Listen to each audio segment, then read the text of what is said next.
All right, it is Friday, and as always, it's Friday financial wrap up. How you doing, Michael? I'm doing well, man. I got to tell you, I look forward to this video because it's kind of like the finish of my week. So I love this conversation.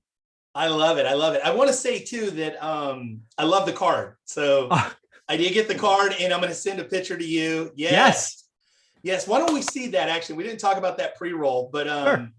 tell everybody what that is. Yeah. So really, what this is a personal challenge, right? If people have been following my journey and you watch what I've been doing for a couple of years now, content creation's not hard for me. I enjoy it, but I've always struggled to find the impact. Right. I'm doing this for a reason. So at the end of May, Ty, you and I were talking about, what have we done the last 18 months? And I think I talked about 162 deals getting done because that's ultimately what it is, right? That's what I want to celebrate. And during our conversation, I'm like, we can do better. And it was 162 over 18 months. We decided to do 500 in 12 months. And by June 1st, I'd already bought the cards. You know what, Ty? I bought 1,500 of them, right? Because I want you all to blow it out. Yes. And yeah, we've been doing well. We posted last Sunday, so I post every Sunday. We have already done 50 deals in 28 days. So I'm like, this is working. I feel so fun. And again, folks, all you have to do is you have to say that one rental at a time was a positive impact. You don't have to be a student. I would love you to be one. You don't have to be a subscriber. I'd love you to be one. You don't have to buy the book. It's no, hey, I watch you once in a while and you've helped. And if you do that, all you have to do is get me your address because I won't be able to guess your address. So DM or email me your address and I will send you one of these. I love it. Absolutely love it. Exciting. And it's so cool just to see the different pictures of people at their house, in their kitchen, the guy in the fighter jet. That was awesome. Helicopter. Yeah, it's pretty cool. I love it. Super cool. Lots of fun. Having a lot of fun with this. So let's get right into the news portion of it. We talked earlier this week, but let's talk about, man, it's almost like somebody flipped the switch. What's going on with inventory? Oh, I'm so happy about this one because I've been calling for 2 million available homes or listings at the end of July for months. And people were starting to think I was crazy. Like, what are you thinking? Well, I've been watching the consumer for 30 years and the consumers move in packs. And you know what? It's happening right now. Listings are getting more listings. People are wanting to move this. I mean, California didn't open up to the 15th, right? So it's just happening right now. So I collected some numbers yesterday, July 1st about June data. So like hot off the press. Inventory for the nation is up 10.9% listings. Awesome. Some hot markets like Milwaukee, 45%. Cleveland. How many times do people ask me about Cleveland? 38%. This is month-on-month stuff, folks. This is crazy. Phoenix, Arizona. How many people out there talking about Phoenix just being bonkers? Phoenix, Arizona, up 28%. And because we are Silicon Valley investors, I can't tell you how many times people tell me the Silicon Valley is crazy. San Jose, California, 41% in a month, people. More inventory is coming. And I think you haven't seen anything like you wait till July numbers come out. It's going to be interesting. So yeah, more inventory is coming. Not everywhere. Like I sent out an image that I took from realtor.com. There are a couple of states that are negative, like Nevada is still negative, which drives me crazy. I'm like, how can that be? But yeah, the nation, 10.9% in 1 month. That makes me feel good for my call at 2 million. Yes, I love it. I love it. And we've been talking about this for a long time. You've been calling it and it's all lining up. It's interesting too that I had shared in another interview from earlier this week where I'm involved. I'm on a project in San Jose. And normally that deal would have, if it was 30, 45, 60 days ago, that deal would have hit the market and probably had 10 or 15 offers and would have been a feeding frenzy. Whereas now we still believe in our project. We believe our price is right, all of that, but it's just so normal that it's sitting there now, a little bit of time. People are kicking tires. People are talking about, well, the street's kind of busy, those kinds of things. So we're beginning to normalize. Would you agree?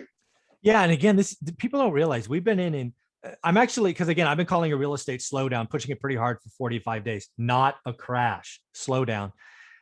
Because we are the perfect storm that was last year all of those things are receding, right?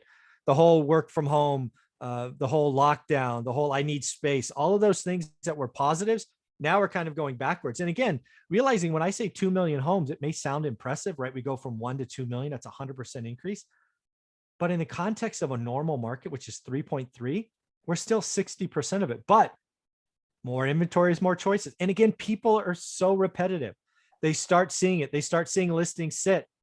They're going to be less aggressive and they're going to kick tires. And it's just, and oh, by the way, let's not forget that July people are going to be, so many people have buyer fatigue. Like I wrote 12 offers and got nothing. I'm going to take a month off.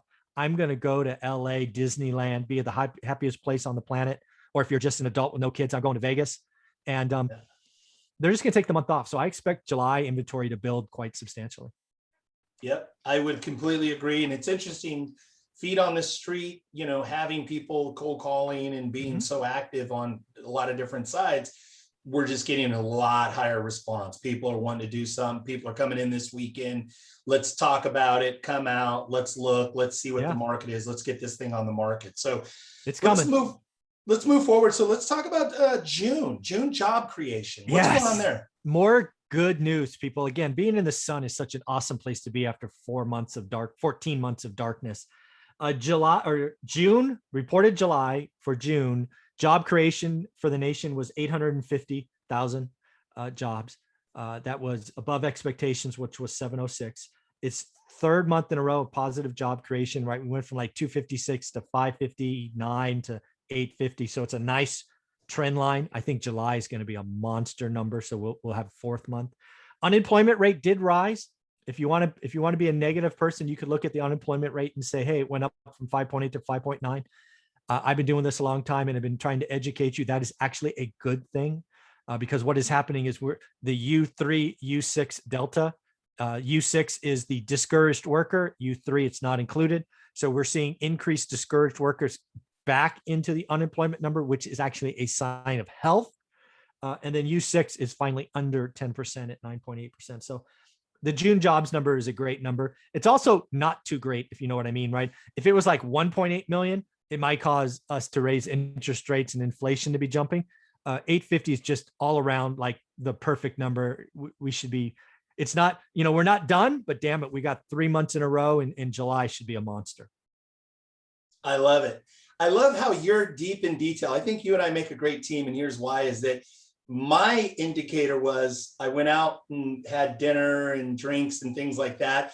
And so one was this service in the restaurants and being out is a little bit better. There's more people working. But the other thing that was interesting is that I would say 45, 60 days ago, it was ridiculous to try to get an Uber. Yeah. It was hard to get an Uber. You were waiting online and the price was spiking 4X and all of that. And the last couple of times I've been out with friends, the Uber was a little bit easier. It was almost normal to get an Uber. So that's awesome. The big picture of it. So yeah, the man on the street. I love it. I love the man on the street. I love it. So let's talk about Manhattan. What's going on there? Yeah, the one reason I want to talk about Manhattan is because again, when we think real estate, it's good to collect data from everywhere. And sometimes other cities just give great examples, right? So Manhattan was that city that was supposed to die. Right? This crisis, everybody's leaving, there's no jobs, blah, blah, blah, blah, blah, right? Yeah. Well, first off, what we're seeing in Manhattan is a renaissance. It is hot. Like, for example, transactions in Q2 were 3,417. That's an increase of 150%, right? So that's amazing.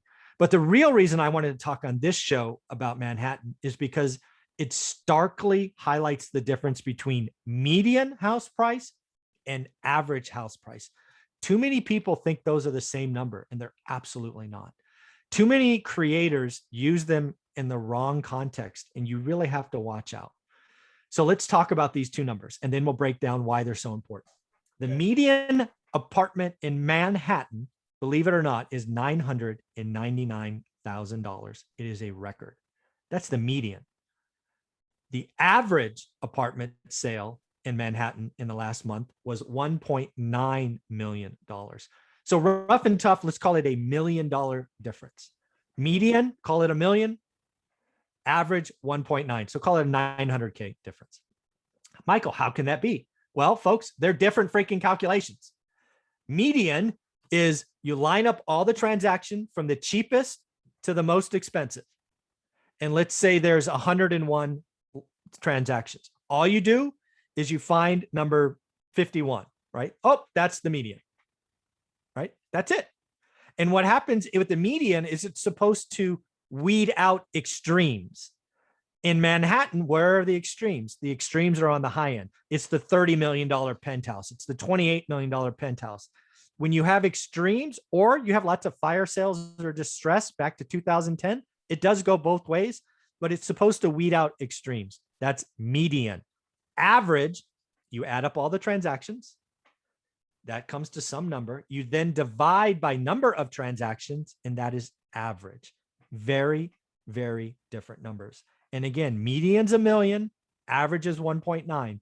Use that as an example. So you ask yourself, what am I hearing? Am I hearing median or am I hearing average? Because they are vastly different numbers. That's why I thought we should use Manhattan. Yeah, and you know what? That makes so much sense that when you're taking the two extremes. And as an example, I've seen in smaller markets, a market with a city with 100,000 people with a median value of, let's call it 480 to 500,000 ballpark. But then all of a sudden a $10 million sale happens in that market, and it would completely skew based on the average versus what the true median is. So it makes perfect sense. Cool. I love it, man. So let's talk about inflation. Now, a couple things in inflation.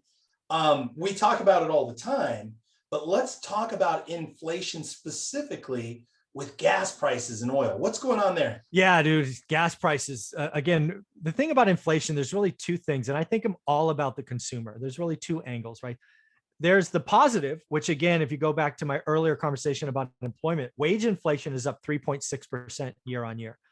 So again, good, right? I think the employees should make more. I think it's still going to go higher, right? So when people think about inflation and wages, they're like, yeah, give me more. Right. But unfortunately, what happens is there is also the consumer-based inflation, which is food and, oh, by the way, oil and gas. Gas is going to be the highest on the 4th of July weekend, which we're right on the cusp of, that it's been in 7 years. And in the state of California, it feels like it's heading to what, $5 a gallon? It's something crazy. Yep. So realize that inflation does hit the pocketbook. And again, since 4th of July is a big weekend to be driving, I thought it was just worth a conversation. Because again, the more times we talk about this stuff, the more times people could appreciate it. But yeah, inflation does have a good thing. Wages, 3.6%, but gas prices are up. And oh, by the way, just so we'll close on this, rent, national rent. I got this from realtor.com the other day. National rent is up, average rent is 5.5%. Again, inflation. So I think as wages go up, there is going to be rent inflation, food, gas inflation. So it's kind of a double-edged sword, unfortunately. Yeah, really interesting. I have a friend who is a big oil investor for like the last 25 years. He invests in different types of oil companies and service companies and drilling and kind of all the way across the board, all the different verticals and such in oil. But he's like, I mean, he's going gangbusters. He's making a lot of money. And then it's interesting. He really, like in our conversation, we were just together this week, and he thinks that gas in California right now, we've got about 80 to 90 cents of tax. Sure. How much is the tax in California? 80, 90 cents? I don't know. It's too much. It's too much. It's almost $1. Because it's almost $1. Yeah, I think it's almost $1. If you ever know, you guys travel, if you're going to Arizona or Nevada, why is gas $1 cheaper? Well, it's because of California taxes. But ultimately, he and I were talking about this, and he's saying he really believes that gas is going to go to $6 or $7 a gallon. Oh my God. Yeah, between now and the end of the year. So that will hit the consumer big time. So we'll see. That's not my prediction, just a conversation. Mm-hmm. Could we see $5? You might already see $5 in certain neighborhoods. Yeah, right? Would you agree? Oh yeah, absolutely, for sure. Okay. Well, the last thing I want to talk about, and this is more of a discussion piece more than it is news. You kind of touched on it in Manhattan. We talked about median versus average. Sure. But what I wanted to share, something we talked about pre-roll, that's interesting is I've had several new investors who are just getting started and or maybe new wholesalers, people that are looking, to break into the game of creative real estate, creative finance, all of those things. I've had several of them bring deals that are like, hey, I've got this add value deal that's $8 million in San Francisco, or I've got this deal in, this area and it's $2 million in a median value market where it's 600,000 or 700,000. No. San Francisco, I think we can all relate, like $8 million. Okay. Yeah. What are your thoughts? What are the dangers? And kind of maybe explain to people the dangers of not understanding median value in the marketplace and how much risk is involved in getting so far out ahead. Yeah, well, there's a lot of things we need to talk about in this discussion because I see it just as frequently as you do. The numbers are just different, right? My median price in Fresno is not where San Francisco is, but there's a lot of new investors coming in, and value add is the stick today. And unfortunately, I haven't seen a value add opportunity in over a year where people were comping it correctly, right? And people have, this is so similar to 06 for me. It's frightening, frightens me because there's a lot of new people coming in and all they have in their eyes are dollar signs. They're not doing the work. They're not watching the market. They find an opportunity for $8 million and somebody somewhere said it's worth 12 and they just start spouting it. They've done no research.